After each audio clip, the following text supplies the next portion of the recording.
Hello, everybody, and welcome to Starting Small Music. I'm Justin McCormick, and you're about to hear a conversation with an artist, musician, and music industry professional on their journey and how they got to where they are today.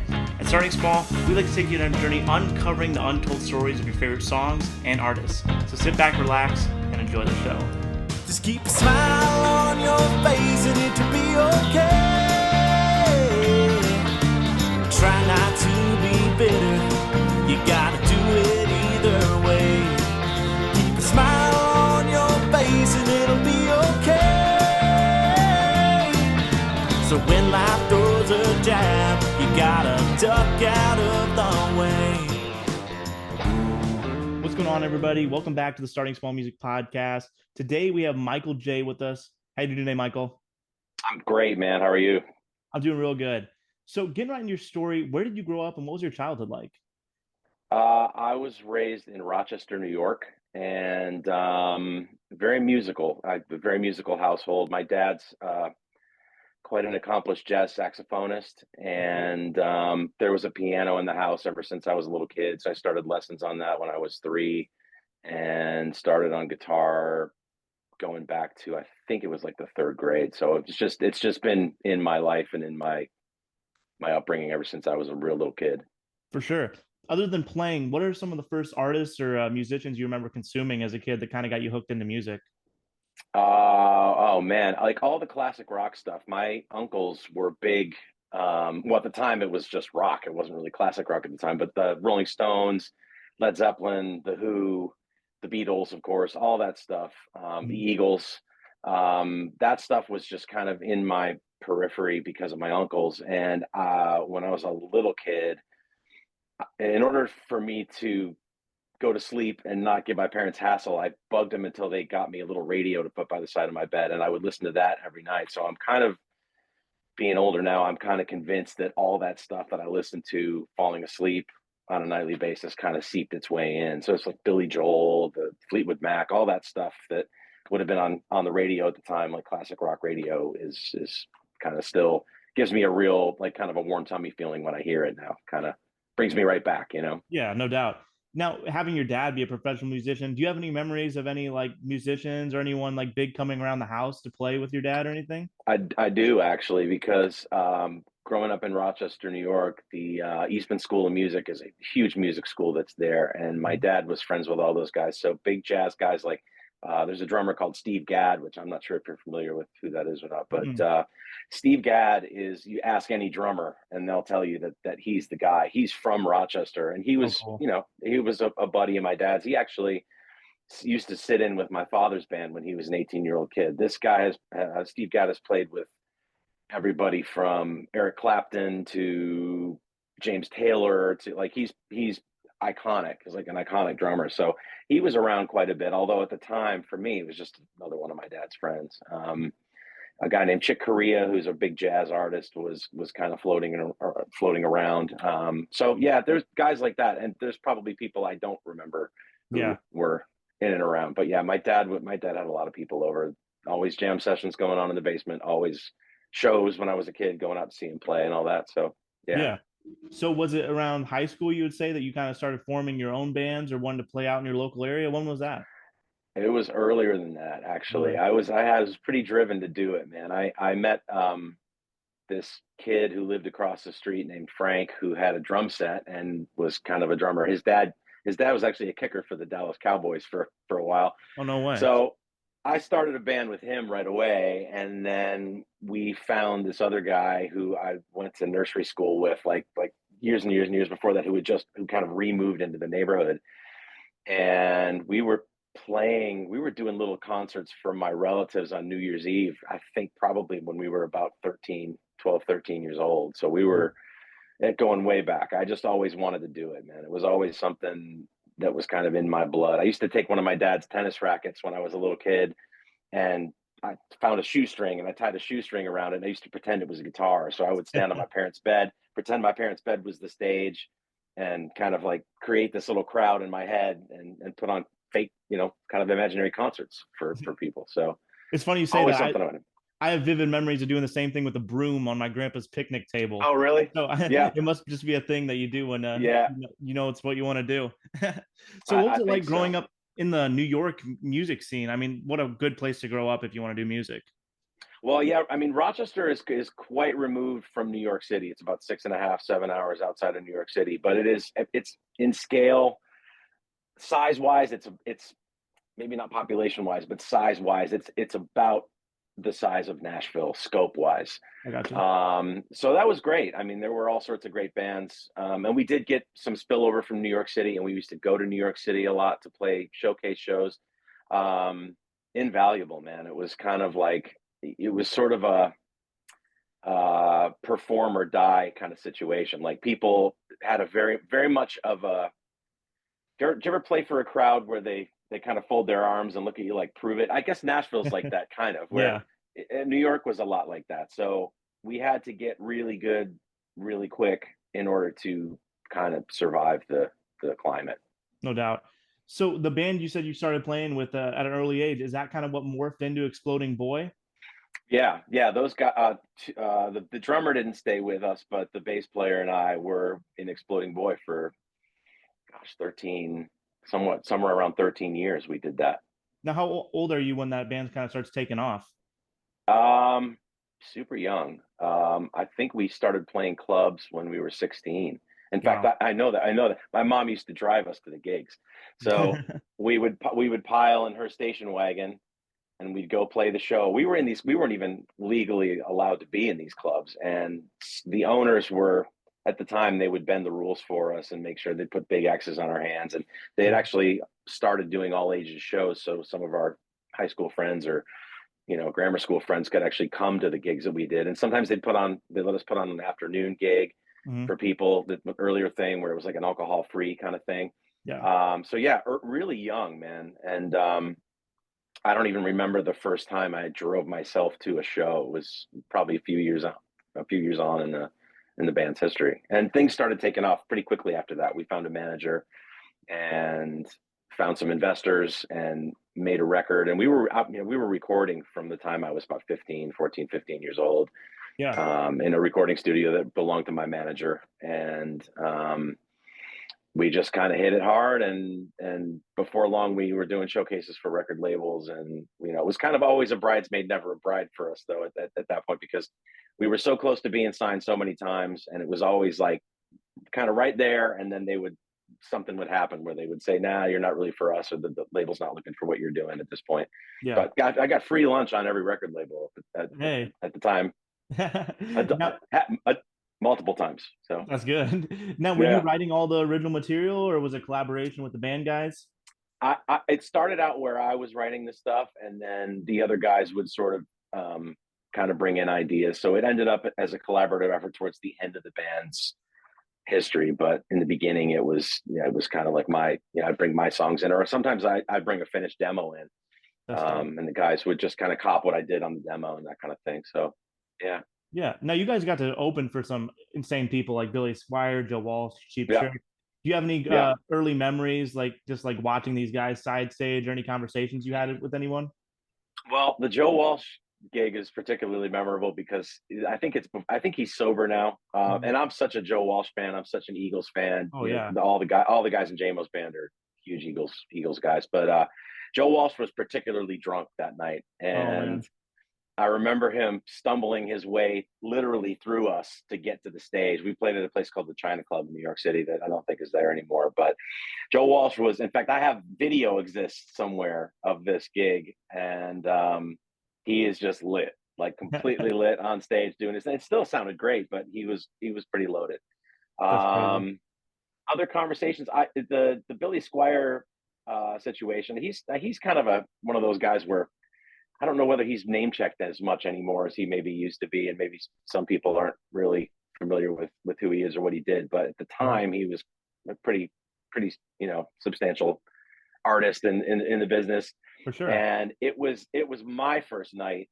Kind of, I think I just turned 21, and we got a bunch of free drink tickets, and I was sort of maybe hitting the beer a little bit quicker or a little bit more than I should have been. We finished our gig, and then the sound guy that night loved what I had done on guitar and vocals, whatever, and brought me to a table with Billy Squire, a guy named Carmine Rojas, who was a bass player for David Bowie in and around that time, but also played with Billy Squire, Mhm.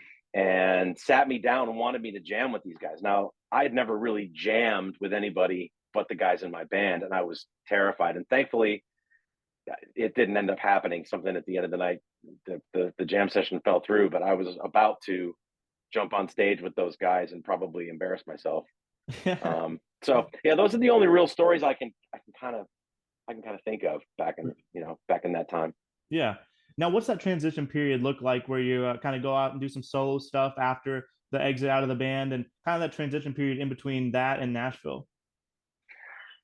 There's a lot of years in between there, but yeah. So towards the end of Exploding Boy's career, we'd gone through a couple lineup changes, and our original bass player decided he was going to settle down and start a family, and so he wasn't really, he wasn't keen to go on the road, and so we relocated from Rochester, New York, to Washington D.C. because the drummer's then girlfriend got into school at George Washington, Mm. and the girl that I was dating was kind of keen for moving as well. So we all just kind of went and got a little house outside of DC in Northern Virginia, and we sort of morphed into more of a cover band. And it's kind of, looking back, I would have changed a lot of it. Really? But yeah, I mean, in order to go on the road, in order to play gigs at the time, we started out as a purely original band. We would play maybe one cover a night, or we'd pick a select cover that we wanted to do and just kind of throw it in the set. Hmm. And towards the end of things, we were playing 90% covers and trying to sneak in two of our originals to, Yeah. to kind of promote that. So it was just the way of things. If we wanted to be on the road at that time, that was the way to get into the circuit. And it did some good for us, but it also kind of beat us up. And by the end of 3 or 4 years, we were doing 300 plus dates in a van and the trailer, and we were all kind of at each other's throats. And it was just sort of time to kind of cap it. So I remember I pulled the drummer aside, because I went to high school with this guy. He's one of my best friends, and I just kind of said, "Look, man, like, I don't want to hate you. I love you. I don't want to hate you. So let's go our separate ways. Let's just put a good cap on it, and let's stay friends." And that's what, and we did, and we're still friends to this day. So That's great. I followed the girl that I was with down to Gainesville, Florida. Mhm. She'd gotten into school there, and so I started doing solo acoustic gigs to kind of put food on the table, and got up to the point where I was doing 6 nights a week, and got up to, I've always worked a lot Mhm. and got really used to that. So I did that for a bunch of years in Gainesville. I met two guys who I started a band with in Gainesville, and we started doing Thursday nights at a regular club there and did very well. And then those guys subsequently moved to Nashville. The drummer is a guy named Tom Hurst. Tommy is drummed for everybody from I mean, it's a list too long to mention, but Tom is a very well-known Nashville drummer. Yeah. And the other guy is a guy named Chris Nix. Chris is currently the guitar player for Jonathan Davis of Korn. Oh, cool. Does his own solo work, and just a brilliant guitar player. And so those guys moved here ahead of me. I was still kind of toughing it out in the clubs in Gainesville, basically drinking too much and not really advancing the career side I of got you. things. And so yeah,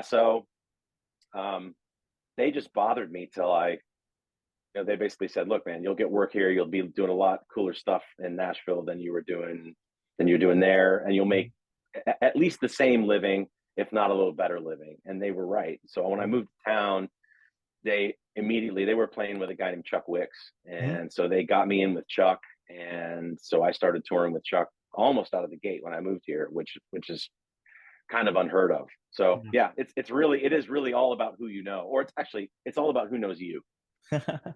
Now, when So you first moved to town, you pick up that gig with Chuck. Are you still trying to pursue like a writer career or an artist career at that point too? Or were you just trying to maybe be just the kind of in a band at that point?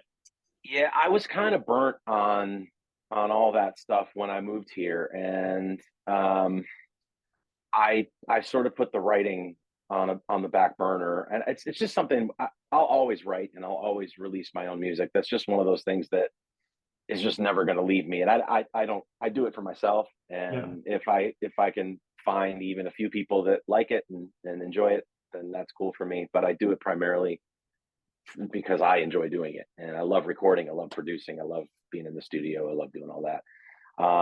So yeah, I kind of put that on the back burner, man. And I'm, at this point, I kind of realized that nobody was gonna sign a guy in his early 40s, Mhm. and so it was a bitter pill to swallow.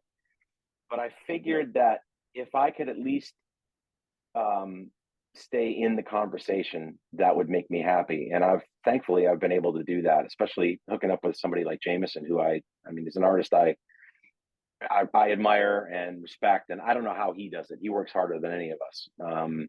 So it's been um, kind of a lesson in diversifying for me since I moved here, in being flexible, Yeah. and in not kind of being so rigid into saying I'm going to be the artist that I'm. Otherwise, I'm not going to.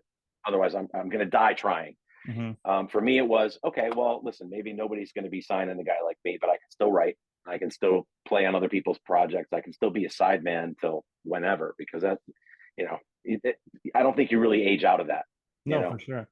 I mean, touching on your music too. I mean, I think your solo music is some great work. I love how you just mesh so many different genres together. I mean, you have such a traditional country song like "What Might Have Been," or like a rock ballad like "I Don't Know You Anymore." Do you have any songs that you're most proud of that are in your catalog that you've released? Yeah, there's a bunch. I mean, it's well, I'd say a handful, not a bunch. I'm not I'm not that self-absorbed, but one of the recent singles I put out, a song called Sunset Drive, is Oh yeah. incredibly personal. It's basically the story of my growing up. It's the story of my start in music. It's the story of my dad and I, of my mom and I, of my sister and I, and I would say that song for me, it really, it's almost like I feel like I took my heart and put it on a plate and then served it up, and so that one I'm super proud of. There's some songs that go back a ways. A song called Independence Day, which everyone still seems to like a lot. There's Mhm. a song called Beautiful, which I've played at people's weddings. Oh wow. Um, so those things, I think for me, the moments that I've done something that has affected somebody else and has made them want me to play at their wedding. I mean, that's the biggest honor you could possibly get, is to play at somebody's wedding, and play and have a song that they want to use as their wedding song. For So sure. yeah, there's a handful, man. And it's, as you know, I mean, you're a songwriter, I'm assuming, right? Yeah, yeah. It's sometimes they're gifts. Sometimes they just drop in your lap, but the majority of the time you really gotta, you really, you have to invite the muse over for dinner a bunch of times. Right. For sure. Now, Yeah. you also had a time playing with the Freddie Jones band, which is cool because Marty's from my hometown of South Bend. What was it like Oh, working no up with way. those guys? Oh man, so great. So great. It's funny because my band, Exploding Boy, was on the radio in Rochester on some of the same stations that were playing the Freddie Jones band. So back in the day, I remember we all really loved, I just loved the guitar work in that band. Yeah. And it's very, very close to my heart. I'm a huge U2 fan, and I think they had lots of like Edge influenced kind of guitar stuff going on there, as well as like, it was almost like they had like an Allman Brothers side to them Hmm. and a U2 side, which is kind of a weird marriage, but it works. Right. So that was kind of a happy accident. I met their bass player.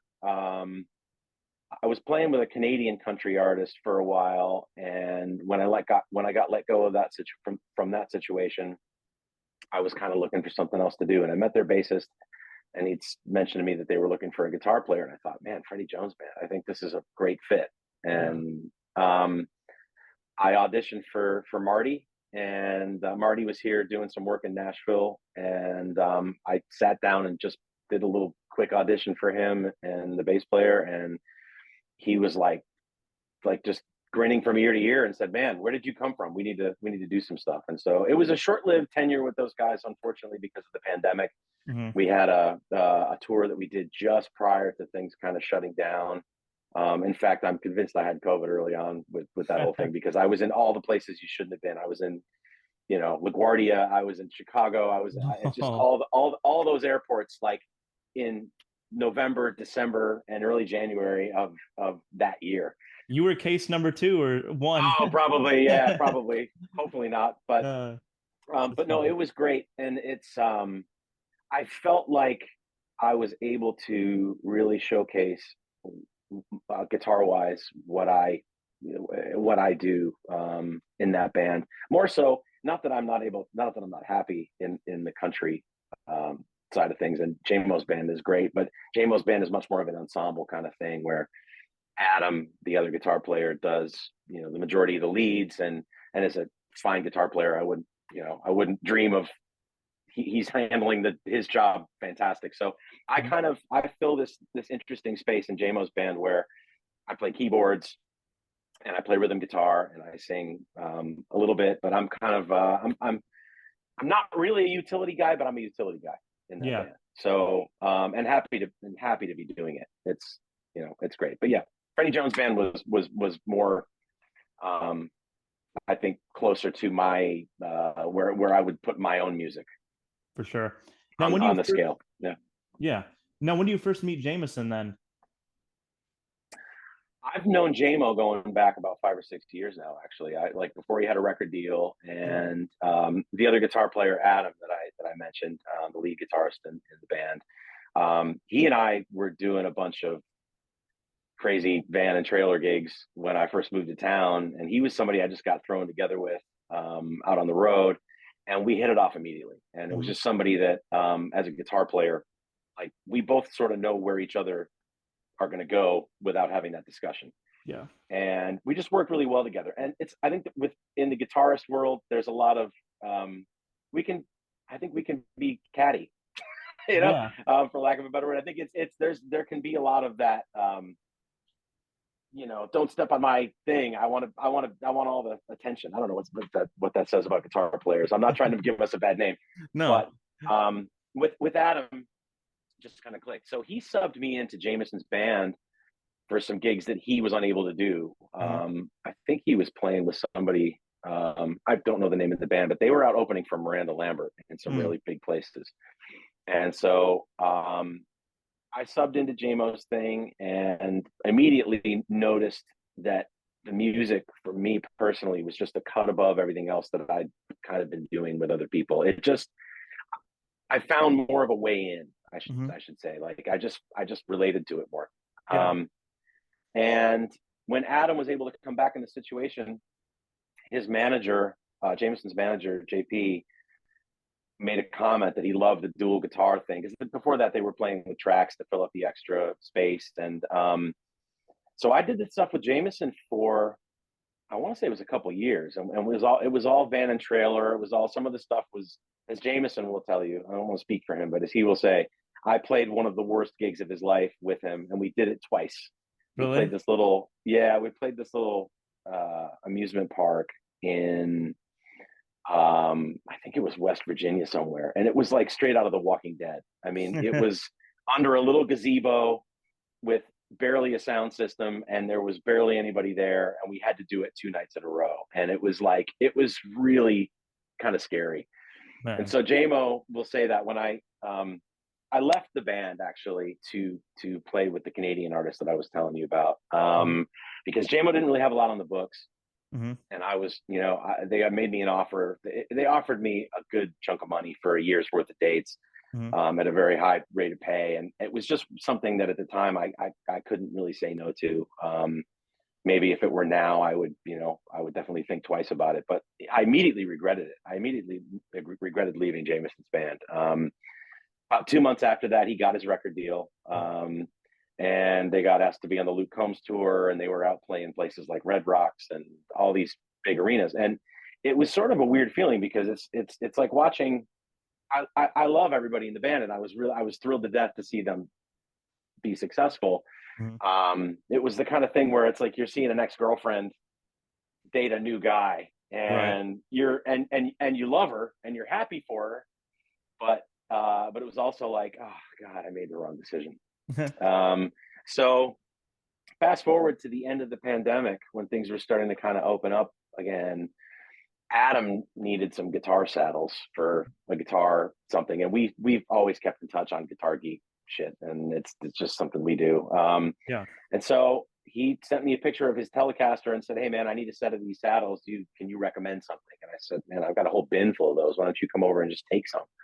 So he came over and we kind of guitar nerded out. And as we're talking, he's telling me that Jameson's like that they're looking to maybe add another member. Mm-hmm. And he's saying, well, we don't know if we want somebody that's just a guitar player or we're thinking we want somebody that can play keys. And I've been playing keys since I was 3. Right. I'm not a virtuoso by any means, but I can make parts happen, which is really all that needs to happen. Yeah. So as we're talking about this, I'm thinking in my head, because as musicians, I think we're all kind of in our own heads about stuff. I can speak for myself, but I think that's pretty correct. Mm-hmm. I'm thinking he's not asking me to audition. He's not asking me to be in the band because he just doesn't want me to be in the band. Mm-hmm. And of course I was wrong. So I let him leave my house because I was so in my own head about the whole thing. I was thinking, well, I think he knows I play keyboards. Why wouldn't he ask me to do this? And so I kind of thought, well, that's it, until the next day when I called the friend I mentioned earlier, Chris Nix, the guitar player. Mm-hmm. I called him and I was kind of telling this story to him. He's like, wait. You're telling me that one of your best friends is in your kitchen telling you that he has a gig for you, that you fit 1000%, and it's all your friends, and it's an artist you love, and you don't say, I want the gig?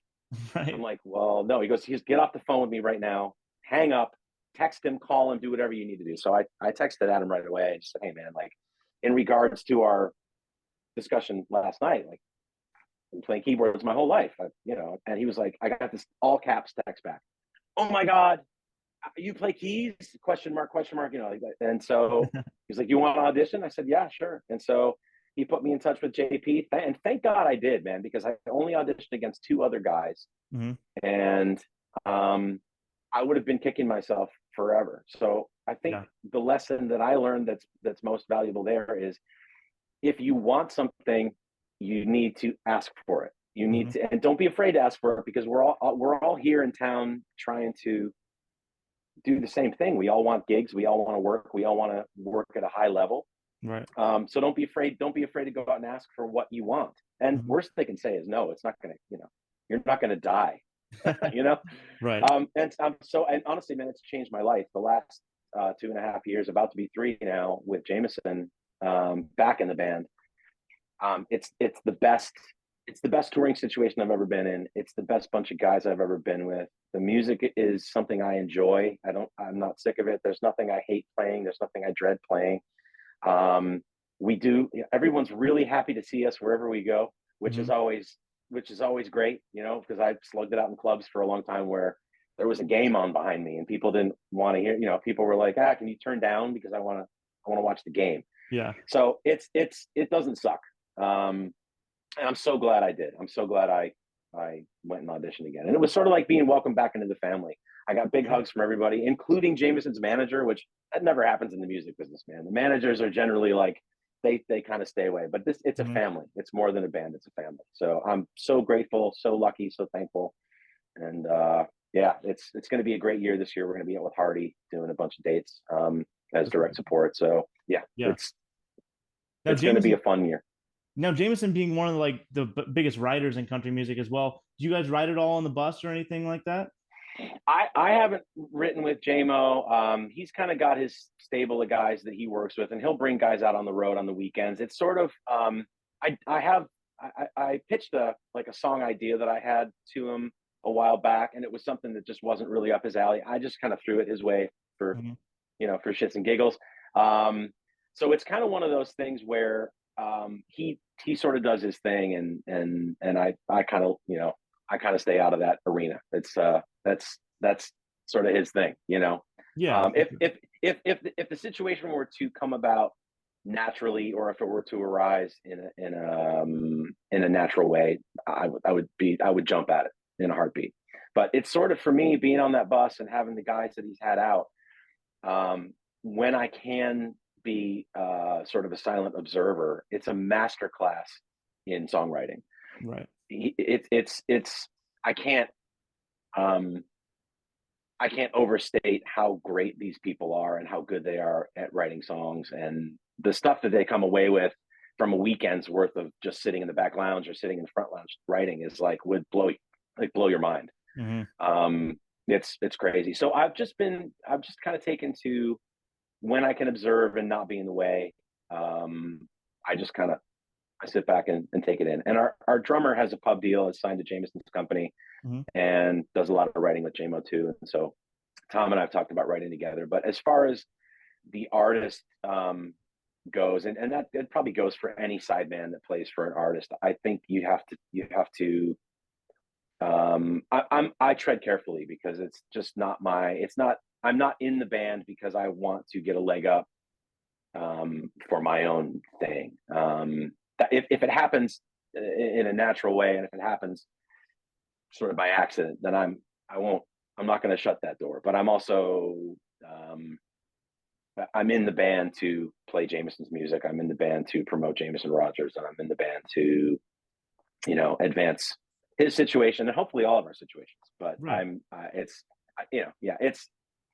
think you have to gauge it. And JMO's a buddy. He's not just my boss. He's a friend. And he's more than a friend. But I'm just very careful with that. So. For sure.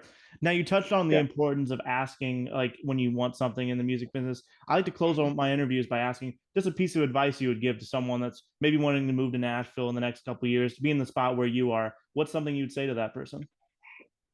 I would say be flexible. Say yes to everything, regardless of whether you think you can rise to the occasion or not. But always give 100%. Always do your homework. I can't tell you, since I moved to town, how many times I stressed and prepared and thought I was going to be the least prepared person in the room, and found that the exact opposite was true. I'm still shocked by the number of people that don't do their homework and that don't prepare for the thing, because and word travels fast. It's a small community. You won't get asked for a second gig, or if you get recommended from somebody and they've heard that you don't, that you didn't. Put it this way: nobody will fault you for trying your hardest. And if you just don't fit, you just don't fit. And that's the case with a lot of things. It doesn't reflect badly on you. Sometimes you don't wear the right t-shirt. Right. So I would say that. I would say that. Just work hard and say yes to everything. Hey guys, thanks for watching. I hope you guys enjoyed this episode. Make sure to subscribe and leave a comment, and check out my music on all streaming platforms at Justin McCormick. See you guys next time.